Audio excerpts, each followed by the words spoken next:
आज central government parliament में एक बहुत ही अलोकतांत्रिक और असंवैधानिक बिल दिल्ली के संबंध में लेके आई है।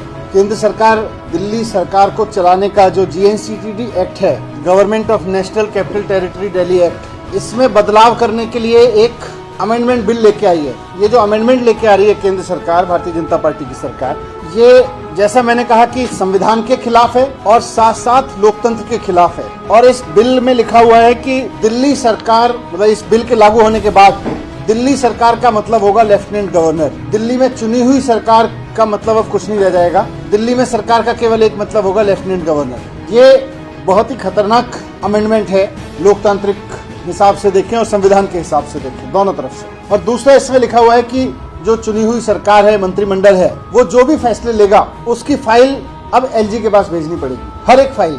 तो इसका मतलब ये है कि चुनी हुई सरकार का कोई मतलब नहीं रह गया, चुनाव कराने का कोई मतलब नहीं रह गया, मुख्यमंत्री मंत्री का कोई मतलब नहीं रह गया, सरकार केवल LG साहब होंगे।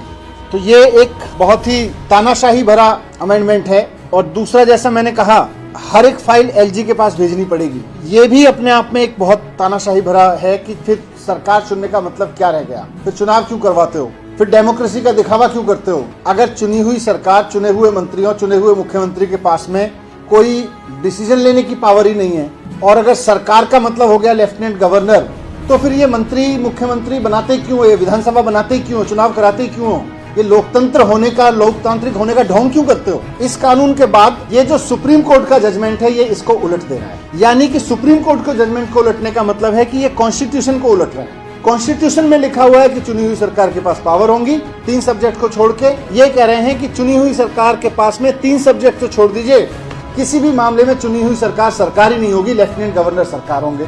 और दूसरा कह रहे हैं कि मंत्रिमंडल को हर एक फाइल अपनी वहां पे भेजनी पड़ेगी LG के पास में। फिर ऐसे कैसे काम चलेगा, ऐसे कैसे सरकार चलेगी, फिर मंत्रिमंडल बनाई क्यों रहो, चुनाव करवाई क्यों रहो। जो भारतीय जनता पार्टी का अप्रोच है, केंद्र में बैठ के जनता के निर्णय के खिलाफ इस तरह की हरकतें करना, साम दाम दंड भेद, किसी भी तरह से पहले तो चुनाव जीतने की कोशिश करना, जब जनता चुनाव में हरा दे तो उसके बाद चुने हुए MLAs को खरीद के सरकार बनाने की कोशिश करना, सरकार चलाने की कोशिश करना। और जहां MLAs ना बिक पाए, दिल्ली जैसी जगह पे, जब वो इसमें भी फेल हो गए कि MLAs खरीद पाते, तो उसके बाद में उन्होंने कॉन्स्टिट्यूशन के अगेंस्ट जाके, सुप्रीम कोर्ट के जजमेंट के अगेंस्ट जाके ये कानून अमेंडमेंट पास लेके आए हैं। और इसमें कुल मिला के चुनी हुई सरकार की जगह भारतीय जनता पार्टी पिछले दरवाजे से अपनी सरकार बनाने की कोशिश कर रही है। ये सवाल सिर्फ आम आदमी पार्टी और भारतीय जनता पार्टी का नहीं है, ये इस देश के संविधान के ऊपर बहुत खतरा है कि केंद्र में बैठी हुई सरकार क्या कोई भी कानून पास करके जनता